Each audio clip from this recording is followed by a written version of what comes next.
Hey, what's up everyone on YouTube? How y'all been? So there everyone, for those who do not know me or do not recognize me, my name is Christian Dragoon. I have the Dragon player of this channel right here, and I want to thank you all for checking out this channel right here. It really means a lot to us, to me and my buddy Zelda. This is a channel that we're trying to make Yu-Gi-Oh, Vanguard, Buddy Fight, and other stuff like put together in one channel. So thank you all for checking out this channel right here. It really means to us. We do apologize for not having too many videos as of late. A lot of things kept coming up, but hopefully this video, and along with another video or two in particular, would hopefully bring us back up a little bit more. And thank you for checking around. For this video right here, I'm going to do a Kagero Dauntless DOTE deck profile and show you all how my deck looks like right now in the moment, and just get to the basics of how this deck runs right now, all that such. So yeah, so start off with the starting Vanguard. We have one Red Pulse Draco Kid. Since Kagero is now banned, we kind of have to play this guy right now. Red Pulse Draco Kid, he's your Forerunner, meaning that if he's your starting Vanguard, you can write your grade 1 on top of him, or grade 0, whatever, and you can move him to your other open rearguard circle. His ability is counterblast one card and put him solo your Vanguard. When you do, look at the top 5 cards of your deck and add one grade 3 from among those cards to your hand. Shuffle the rest back into your deck. Now this guy right here helps you get to now this guy gets to your Dauntless DOTE, your Dauntless Dry Dragon, and your Dragon Overlord the fastest you possibly can. He's just right now, ever since Kagero got banned, he's pretty much your ideal starting Vanguard. You want to play with Dauntless, with pretty much any Kagero deck, unless you're playing like a specific Kagero deck in particular. So Red Pulse Draco Kid is definitely no mess around right now. So one Red Pulse Draco Kid. And for the heal triggers, we have... Oh, no, for trigger lineups, I apologize. For trigger lineup, we have the 4 heals, because it's your 4 heals. I don't really think I really need to explain why this is so important. Now, for those who do not know me, my favorite trigger lineup is doing this trigger lineup. Most people would like to do the 8 critical and 4 draw lineup. As for me, this is my favorite lineup right here.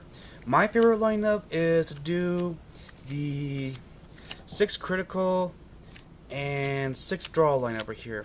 Now this lineup right here, the reason why I prefer this lineup over any other type of lineup is because I do want to be aggressive and I do want to be able to inflict in as much damage to my opponent as much as I possibly can. So that's why I'm playing 1 and 4 triggers, but I still want to be on defensives and still be able to draw into what's important to me and hopefully get to my better stuff as fast as I possibly can. So this keeps me evenly balanced. This keeps the synergy going just perfectly fine, and I get to what I need perfectly while still being aggressive and still being able to inflict as much damage to my opponent as I possibly want. So 6/6 is what's good with me right now at the moment. Now in other Vanguard decks I normally do, I do the 8 critical and 4 draw lineup, but that's only in specific certain decks besides this one right here. So in the near future, in my other deck profile videos on my own channel, you can check them out, and I'll show you some other deck builds where I actually do the 8 critical 4 draw, or the 4-4-4, which is 4 critical 4 draw and 4 stands. Alright, as for the grade 1 lineup, we have, of course, the 4 perfect guards, because they're your perfect guards, so I don't really think I need to explain why this is so good. And then I play 4 bars. Now, bar right now, the reason why... At one point, I was considering taking out bar to like either 2 bars or 3 bars, and that's it. Now, right now, the reason why I'm maxing out on bar right now is because since Kagero is now banned, we don't have an access target to auto search into our bars anymore. So, if you still feel less than 4 bars is necessary, that's fine. I might try less than 4 bars, see what happens. But for right now, I like bar because that huge amount 8,000 booster really helps the ideal front row guy, especially when he's boosting Burning Horn Dragon. When he's boosting Burning Horn Dragon, while your Vanguard is Overlord or Overlord the end, your Burning Horn Dragon becomes a 20,000 beater that can just get in there hugely. So this guy definitely helps out your front row grade 2 guys very well. Next up, we have max copies of Dragon Monk Gojo. Dragon Monk, he's just your typical rest him with his effect, then pitch a card, draw a card. Just nothing really too simple.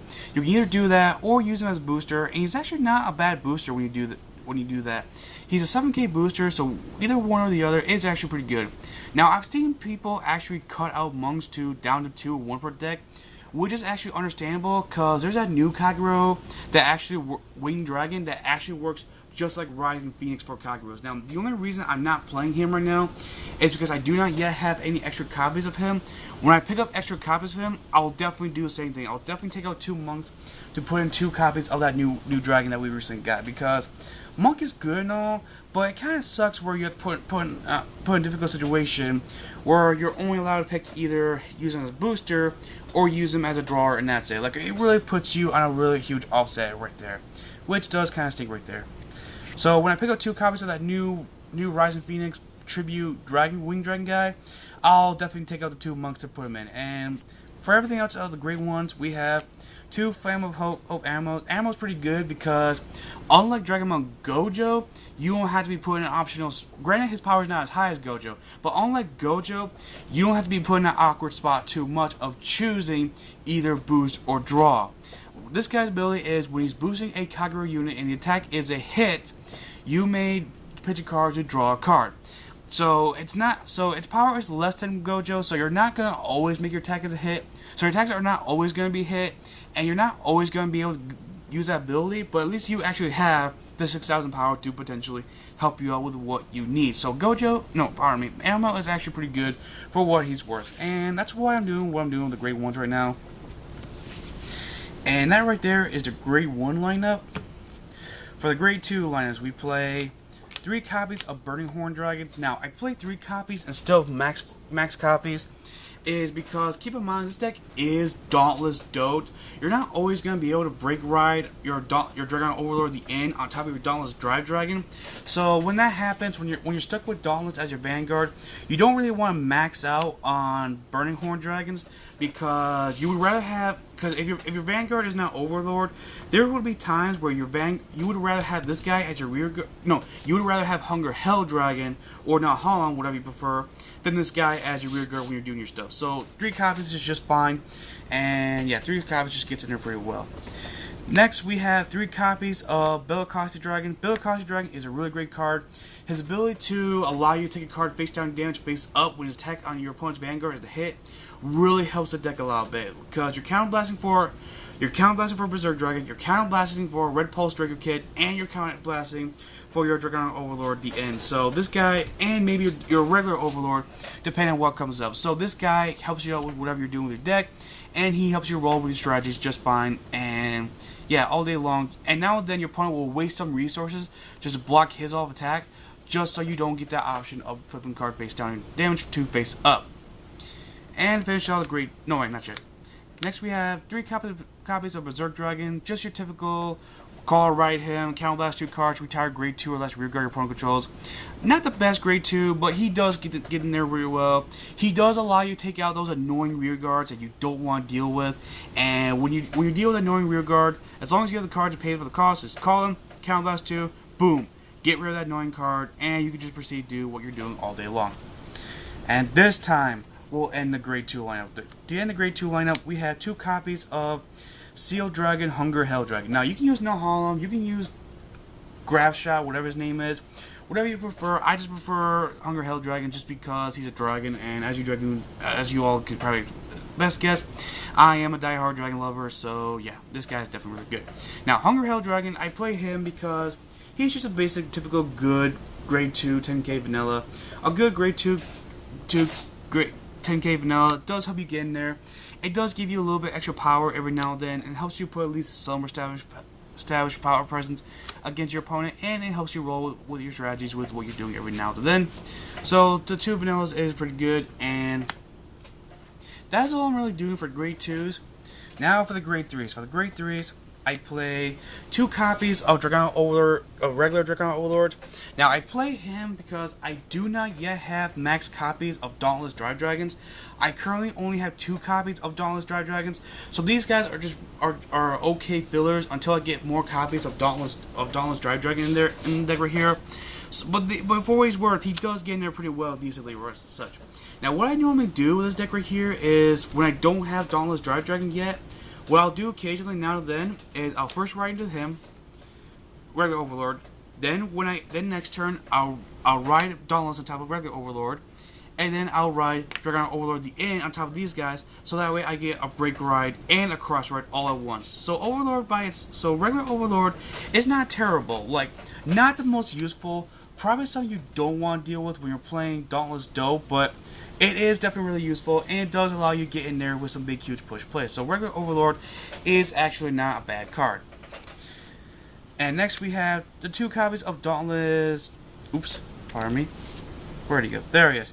2 copies of Dauntless Drive Dragon. Dauntless Drive Dragon is such an amazing card right here. For those who do not know what he does, he has Limit Break 4. When a Kagero unit rides on top of this unit, that unit gets plus 10,000 power and the following ability. When this unit, you choose 3 cards. Choose 3 cards from your hand and discard them. At the beginning of the battle, if this unit attacked, if this unit has not become stand, during that turn, you may pay the cost. If you do, stand this unit. Now, this guy definitely makes your Dragon Overlord the end really more powerful right here. Now, the ability just for your Overlord to get an additional attack with only paying so minimum cost is just ridiculous. Like, it doesn't even matter who's your target or who's your attack target is. With Dauntless, it doesn't. When you go off your Dauntless after you're done battling, you just pay off with this effect, and then you can just use this ability, stand your Overlord back, your end back up, and then after the end is done battling, as long as the end's attack is a hit, you just counter blast 2 cards, pitch another copy of him, in other words, puts on a blast, and your Overlord can just attack one more time. And the best part about it, in all 3 of your attacks, you get a twin drive check. So that makes your Overlord so much ridiculously good. And last but not least, to finish off the entire deck profile, of course, your ideal winning card of the your ideal boss card of the entire deck, and that is max copies of Dragonic Overlord the End. Dragonic Overlord the End, as I just mentioned, he has Persona Blast, which means counterblast 2 cards and pitch another copy of him. When this unit's attack is a hit, you may pay the cost. If you do, stand his unit back up. If you have the word Overlord, if you have Dragonic Overlord and the Soulless Vanguard, he gains 2,000 power. If he has Lord, meaning no, he doesn't have Lord. If you do not have a card name. If you have non-Kagero Vanguard or Rearguard, this unit gets minus 2,000 power. So you don't have to worry about the first effect because this deck is straight up Kagero. So this guy still keeps all of his power without losing any of it. And this guy just gets in there really well. As long as when you combo off with Dauntless Drive Dragon and your Persona Blast while pulling off your cross ride before getting your cross ride set up before you do your break ride, he just not only becomes pretty massively huge, but if you somehow do not win, he still becomes a 1300,000 power beater that can help you out defend out some stuff. So all in all, Dauntless Drive Dragon and regular Dragon Overlord both still do help out Dragon Overlord the End when you roll with your things, even when things do not go your way. So that right there, everyone, was my Dauntless DOTE deck profile. Hope you all enjoyed this video. Now, for those who, before anyone comments and says anything that there's a new Break Ride Overlord, all that such, I am aware about this. And yes, I do plan on putting together the Rebirth Overlord, and I do plan on putting together the version of this deck where instead of using Dauntless, you use the Break Ride Dragon Overlord instead. And oh my god, is it ever gonna look ridiculously good when you get that deck rolling. So there is going to be a few changes I'm going to do, but first I have to actually pick up the Dragon Overlord, the Break Rides, and Dragon Overlord, the Rebirth before I can do so. And with that being said, let me know what you all think about this deck profile in the comment section down below, and I'll see you all around. I hope everyone enjoys this video. Please comment, rate, subscribe, and it really means to us. And if you all like Yu-Gi-Oh! Dragons and Card Vanguard Dragons, please check out my channel, Christian Dragoon. I'll have a link in the description down below for those who want to check me out. Thank you again, everyone, and I hope you all enjoyed. And yeah, see you around. Peace.